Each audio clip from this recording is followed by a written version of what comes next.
ဒီဗီဒီယိုမှာတော့ပထမဆုံးပုံအနေနဲ့ကျွန်တော်ဒီပုံဆွဲပြမှာဖြစ်ပါတယ်သူ့ရဲ့တန်ဖိုးတွေကိုကြည့်မယ်ဆိုရင်ဒီမှာတန်ဖိုးတွေက10ချီရာချီပြီးတော့ပေးထားတဲ့ပုံမှာသူဒီမီလီမီတာနဲ့ဆွဲရမယ် drawing ဖြစ်ပါတယ်အဲကြောင့်ကျွန်တော်ဒီဘက်မှာဘာဖွင့်ထားလဲဆိုရင် CAD ISO file ကိုဖွင့်ထားပါတယ်အဲ့တော့ပထမဆုံးအနေနဲ့ကျွန်တော်ဒီဘက်မှာရှိတဲ့ software ကိုစဆွဲပါမယ်သူ့ရဲ့ diameter ဘယ်လောက်ပေးထားလဲဆိုရင်130ပေးထားပါတယ်အဲ့တော့ကျွန်တော်ဒီပုံကနေပြီးတော့ပဲ2တွေကိုလမ်းပြောယူပါမယ်အဲ့တော့မှာ circle လေးယူမယ်အဲ့တော့ click နှိပ်မယ်နှိပ်ပြီးချိန်ကြရင် D space bar နှိပ်ပြီးတော့130လမ်းပြောယူလိုက်မယ် and enter ကဲအဲ့လိုမမြင်အောင်ဆို zoom extend လုပ်လိုက်မယ်ကဲအဲ့ဒါပြီးနောက်မှာကျွန်တော်ဘယ်လိုလဲဆိုရင်ဒီကနေပြီးမှ x.1 ဝင်ရိုးလေးကိုလမ်းပြော click နှိပ်ပြီးရှုလိုက်ရအောင်ပြီးရင်နောက်မှာကျွန်တော်ဒီမှာ diameter 46နဲ့ diameter 80ကိုဆွဲမယ်အဲ့တော့ကျွန်တော်ဒီကနေမှ circle command ယူမယ်ဒီမှာ click နှိပ်မယ် diameter 80ဖြစ်တဲ့ပုံမှာ radius ဒီ40ဖြစ်မယ် and enter one more time circle command ယူမယ်ယူပြီးချိန်ကြရင် diameter ဒီမှာဘယ်လောက်ဆွဲရမလဲဆိုရင်23ဆွဲရမယ်အဲကြောင့် d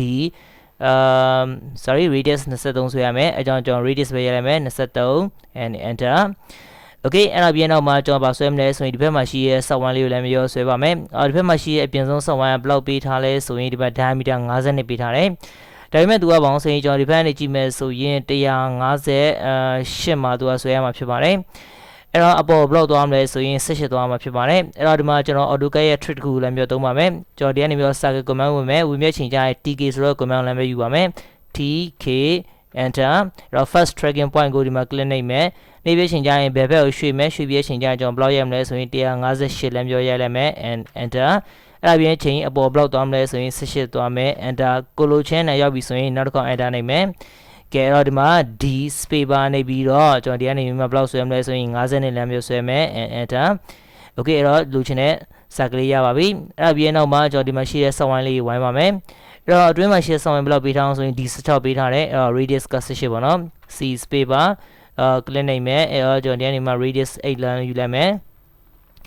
အဲ့ပြီးတော့မှကျွန်တော်ဒီမှာ line လေးတစ်ခုဆွဲပါမယ်အမှာ click နှိပ်ပြီးတော့ဆွဲမယ်ပြီးတော့အရှိကိုကျွန်တော်ဘယ်လောက်ဆွဲမလဲဆိုရင်ဒီမှာရှိနေတဲ့ file 34ပေးထားပါတော့အမှန်တကယ်တော့ S circle ရင်ဆွဲရမှာပါကဲအဲ့တော့ S circle လေးပဲရင်ဆွဲလိုက်မယ် click နှိပ်မယ် D space bar ပြီးတော့ဒီကနေမှ34ယူလိုက်မယ်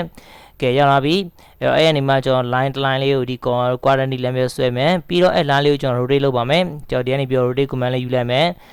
select မှတ်မယ် space bar base point ဒီမှာလမ်းပြောယူမယ်ဘယ်လောက်ဒီယူလဲမလဲဆိုရင်45လဲမယ်လေပြချိန်ကြရင်အဲ့နေရာမှာကျွန်တော် circle ဆွဲရမှာဖြစ်ပါတယ်အဲ့တော့ circle command ယူမယ်click နှိပ်မယ်နှိပ်ပြချိန်ကြရင် circle diameter 8ပေးထားတယ်အဲကြောင့်ကျွန်တော်ဒီကနေမှာ4လမ်းပြောရိုက်လိုက်မယ်အဲ့ပြီးနောက်မှာသူ့ကိုကျွန်တော် array ပွားပါမယ်သူ select မှတ်မယ် space bar base point ဒီမှာယူမယ်ကျွန်တော်တို့က4ခုပဲလိုချင်တာပါfull enter အဲ့တော့ကျွန်တော် associate ဖြုတ်ထားလိုက်ပါမယ်ဘာကြောင့်ဆိုရင်ကျွန်တော် train တွေပါလို့ရင်လိုအပ်မှာဖြစ်တဲ့အတွက်ကြောင့်လို့ပါ and space bar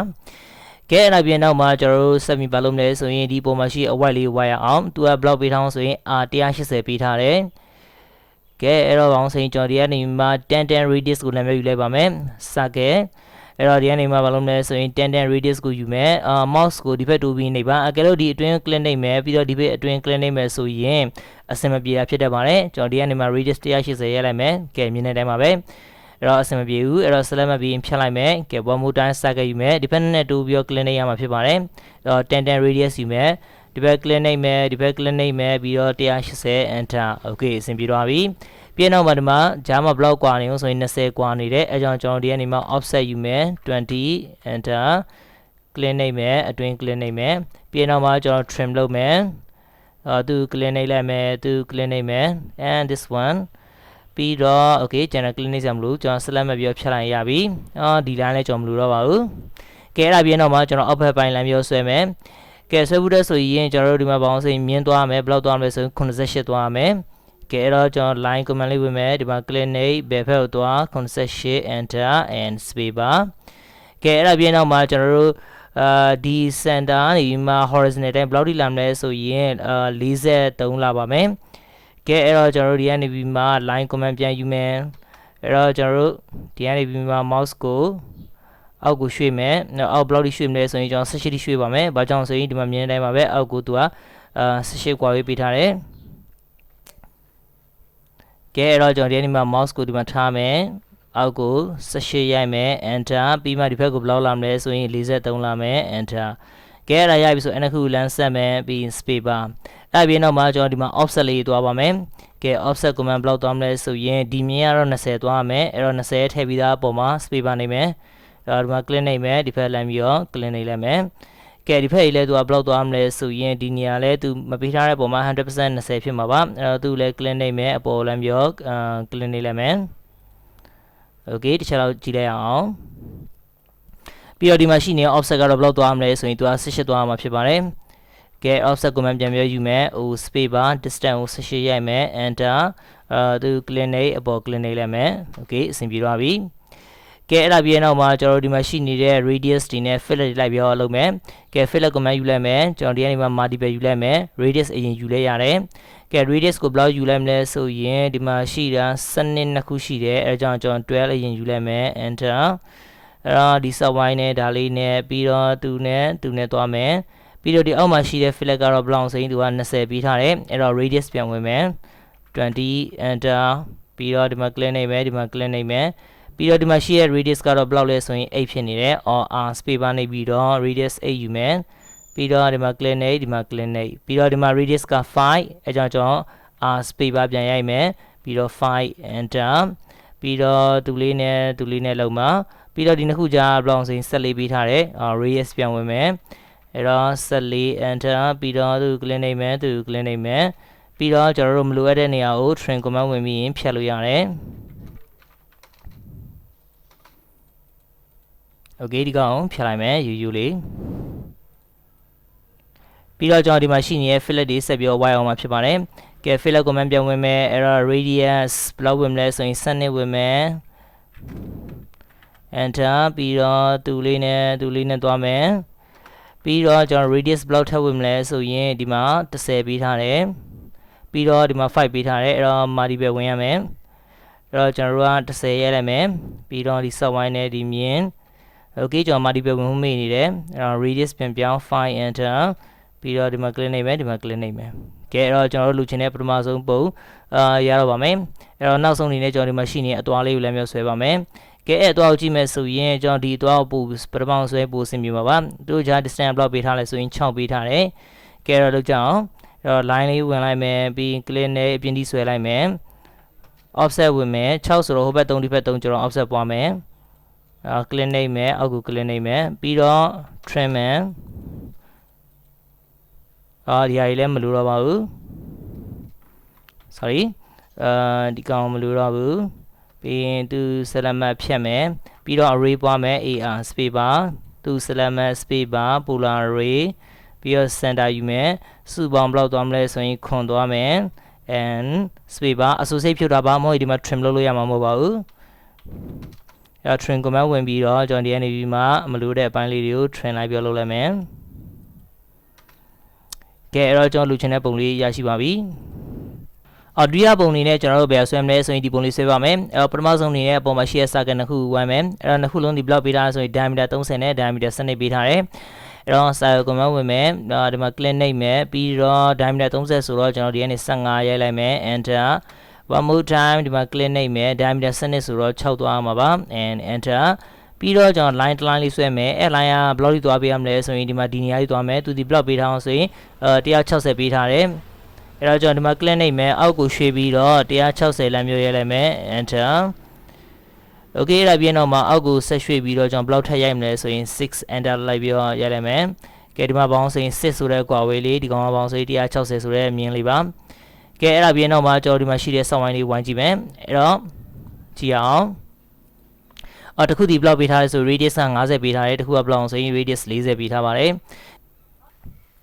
အဲ့တော့ subwine လေးဝိုင်းမယ်အဲ့တော့ circle command ဝင်လိုက်မယ်ကျွန်တော်ဒီအပေါ်ကနေပြီးတော့ click နှိပ်မယ်တနည်းအားဖြင့်160ဆုံးတဲ့နေရာပေါ့နော်အဲ့ဒါဒီကျွန်တော်တို့ radius 50နဲ့သွားမယ် enter ပြီးတော့အောက်အဆုံးကနေကျွန်တော် block သွားမလဲဆိုရင် radius က40နဲ့သွားမယ် and enter okay အဆင်ပြေပြီအဲ့တော့ကျွန်တော်တို့မလိုအပ်တဲ့နေရာကိုဘာလုပ်မလဲဆိုရင်ဒီကနေပြီးတော့ trim မယ် okay အဲ့တော့ကျွန်တော် zoom extend လေးလုပ်လိုက်အောင်သို့မဟုတ်လည်းပေါင်းစိကျွန်တော် line command လေးဝင်မယ်ပြီးတော့ shift right click နှိပ်ပြီးတော့ကျွန်တော်ဒီကနေပြီးမှ tangent လေးယူလိုက်မယ်အဲ့တော့ဒီမှာ click နှိပ်မယ်ပြီးတော့ဒီမှာ quadrant ယူရင်တိတ်အဆင်မပြေပါဘူးဘာကြောင့်ဆိုသူဒီအစွန်းမလမ်းပြောချိတ်ဆက်ထားတာအဲ့တော့ကျွန်တော်ဒီကနေဒီမှာ tangent လမ်းပြောယူလိုက်မယ်အဲ့တော့ဒီမှာ click နှိပ်မယ်ပြီးရင် one more time ကျွန်တော် shift right click နှိပ်ပြီးတော့ line command ယူမယ်ပြီးတော့ဒီကနေမှာ tangent လိုက်ယူမယ် click ပြီးတော့ shift right click ကျွန်တော်ဒီကနေမှာ tangent ပြန်ယူမယ်ပြီးတော့ click and space bar ကဲအဲ့ဒါပြီးနောက်မှာဘာလို့မလဲဆိုရင်ကျွန်တော်တို့ဒီအတွင်းကနေပြီးမှကျွန်တော်တို့ဒီအတွင်းကိုလမ်းပြောဆက်ရမှာပါကဲ one more time line command ယူမယ် shift right click နဲ့ကျွန်တော်ဒီကနေမှ tangent ကိုလမ်းပြောယူမယ်အဲ့တော့ဒီဘက်ဆုံး click နိုင်မယ်သူက crossing ဆက်ရမှာဖြစ်ပါတယ် shift right click tangent ယူမယ် click and space bar and one more time line command ယူမယ် shift right click and tangent ဒီမှာ click နိုင်မယ် shift right click and tangent ဒီမှာလမ်းပြော click နိုင်လိုက်မယ် and space bar ပြီးတော့မလိုအပ်တာတွေကိုလိုက်ပြီးတော့ trim လို့ရပါပြီ okay ဒါ trim မယ်သူလည်း trim မယ်ဒီကောင်လည်း trim မယ် and this one and ဒီကတော့ဘောင်းစိမ်း simply လမ်းပြော click နိုင်လိုက်မယ်အဲ့တော့ဒီကနေမှာဘောင်းစိမ်းကျွန်တော် dimension တွေပြမယ်ဆိုရင် line တွေက center line လိုရင်လိုမှာပါအဲ့တော့ line လေးဆွဲမယ်ဆွဲပြီးတော့ကျွန်တော်တို့ရှေ့ဗီဒီယိုမှာပြောခဲ့တဲ့အတိုင်း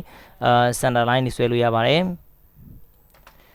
โอเคအဆင်ပြေပြီပြေနောက်မှာဘောင်းစိတ်ဒီကအဆင်မပြေဘူးဒီဟာဒီဘာ line ဖြစ်ရမလဲဆိုရင် center line ဖြစ်ရမယ်အဲကြောင့် trim command လေးဝင်ပြီးတော့ trim လိုက်ပြီးတော့ဒီမှာ line command ဝင်ပြီးတော့ click နိုင်မယ်ပြီးတော့ကျွန်တော်ဒီကနေမှာ tangent လေးယူပြီးတော့ဒီမှာ click နိုင်လိုက်မယ်အဲဆိုရင်ဒီကောင်တီးတန်း select မှတ်ပြီးတော့ကျွန်တော်ဒီကနေမှာ property ထဲဝင်ပြီးတော့ကိုက center line လမ်းပြောင်းလို့ရပါပြီအဲ့တော့ဒီကနေ other လေးဝင်မယ်ဝင်ပြချိန်ကြရင်လောက်ခေါ်အောင်ပြီးတော့ကျွန်တော်တို့ center x2 လေးကိုတန်းယူမယ် okay နိုင်မယ် and okayကဲအဲ့တော့ကျွန်တော်ဒီကနေမှာ property တွေဝင်မယ်သို့မဟုတ်ဘောင်းဆိုရင်ကျွန်တော်ဒီကနေမှာချိန်လို့လည်းရပါတယ် center x2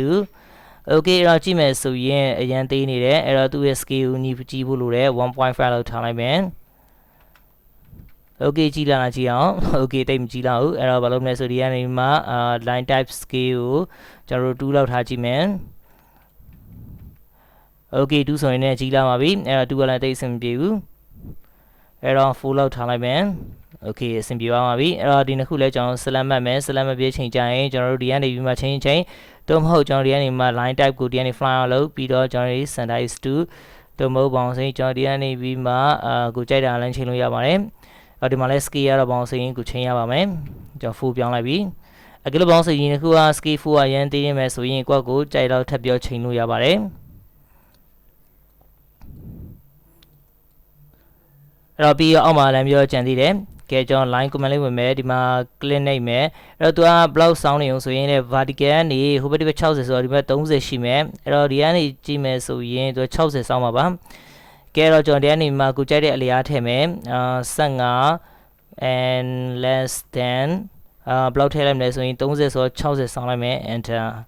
okay ပြီးတော့ mirror command လေးဝင်မယ် select map space bar vertical နဲ့နောက်တစ်ချက် click နှိပ်လိုက်မယ် okay ပြီးတော့မလိုအပ်တဲ့နေရာကို trim လိုက်မယ် okay ကျွန်တော်လိုချင်တဲ့ next drawing ရရှိပါပြီ